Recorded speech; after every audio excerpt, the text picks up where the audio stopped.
बांकीपुर विधानसभा उपचुनाव के लिए मतगणना शुरू हो गई। 30 जुलाई 2026 को इस सीट के लिए मतदान हुआ था और अब प्रशांत किशोर का भविष्य दांव पर लगा है। क्या इस बार प्रशांत किशोर की विधानसभा में एंट्री हो सकती है? दरअसल 3 अगस्त यानी कि आज इस सीट के फैसले की घड़ी आ गई है। काउंटिंग चल रही है। पटना के बोरिंग रोड के एएन कॉलेज में सुबह 8 बजे से ये वोटिंग शुरू हो चुकी है। बांकीपुर विधानसभा सीट बीजेपी का गढ़ है। इस बार उपचुनाव में प्रशांत किशोर मैदान में हैं। जन सुराज के संस्थापक हैं और इस सीट से अपनी चुनावी पारी की शुरुआत कर रहे हैं। चुनाव आयोग और जिला प्रशासन ने काउंटिंग को निष्पक्ष और शांतिपूर्ण तरीके से पूरा कराने के लिए खास इंतजाम किए। मतगणना के दिन इलाके में वाहनों की आवाजाही को सुचारू रखने के लिए ट्रैफिक पुलिस ने विशेष दिशा निर्देश दिए हैं। बांकीपुर सीट पर दूसरे राउंड की मतगणना भी हो गई और जन सुराज पार्टी की टीम द्वारा साझा किए गए आंकड़ों के मुताबिक प्रशांत किशोर 1156 वोटों की बढ़त से आगे चल रहे थे। दूसरे राउंड की गिनती भी हुई तो जब जन सुराज को 3790 वोट मिले, जबकि बीजेपी के नीरज सिन्हा को 2634 वोटों के साथ पीछे चलने की खबरें भी सामने आ रही थीं। हालांकि पल पल यह आंकड़ा बदल रहा है। शुरुआती चरणों में ही जन सुराज और बीजेपी के बीच कांटे की टक्कर दिख रही है। ये बीजेपी के राष्ट्रीय अध्यक्ष नितिन नबीन की सीट थी। उनके राज्यसभा जाने के बाद यहाँ उपचुनाव हुआ, जिसमें बीजेपी की ओर से नीरज सिन्हा चुनावी मैदान में हैं। दूसरी ओर जनसुराज के संस्थापक प्रशांत किशोर हैं। वहीं आरजेडी से यहाँ रेखा गुप्ता मैदान में है। हालांकि इस सीट पर मुख्य मुकाबला इन्हीं 3 उम्मीदवारों में होना है। 30 जुलाई को यहाँ मतदान हुआ था। मतदान की रफ्तार तो धीमी थी। बांकीपुर में महज 34.3% वोटिंग हुई।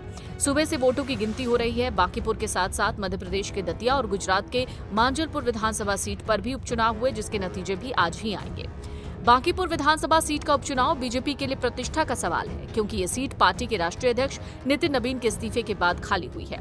बीजेपी ने नीरज कुमार सिन्हा को उम्मीदवार बनाया है, जबकि जन सुराज के नेता प्रशांत किशोर और आरजेडी की रेखा गुप्ता मैदान में हैं। बांकीपुर बिहार के सबसे ज्यादा शहरी मतदाताओं वाली सीट में से एक है और इसे बीजेपी का गढ़ कहते हैं। 2025 के विधानसभा चुनाव में यहाँ 41.35% मतदान हुआ। तब नितिन नबीन ने आरजेडी की रेखा गुप्ता को 51,936 मतों से हराया।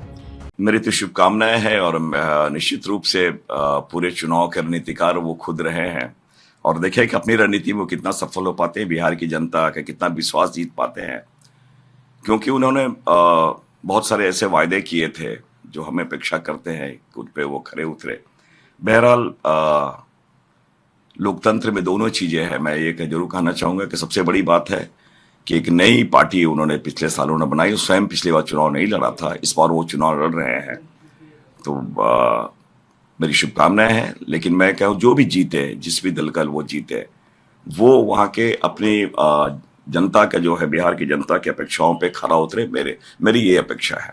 बांकीपुर में इस बार मामला थोड़ा अलग है। बांकीपुर में सवर्ण वोटर अच्छी खासी तादाद में हैं। उनमें भी कायस्थ बहुसंख्यक हैं। बीजेपी के उम्मीदवार नीरज कुमार सिन्हा कायस्थ हैं, जबकि प्रशांत किशोर ब्राह्मण जाति से आते हैं।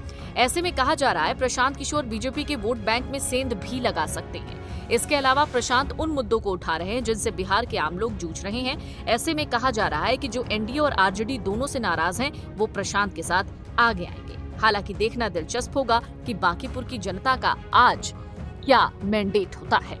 Video desk अमरउजाला.com।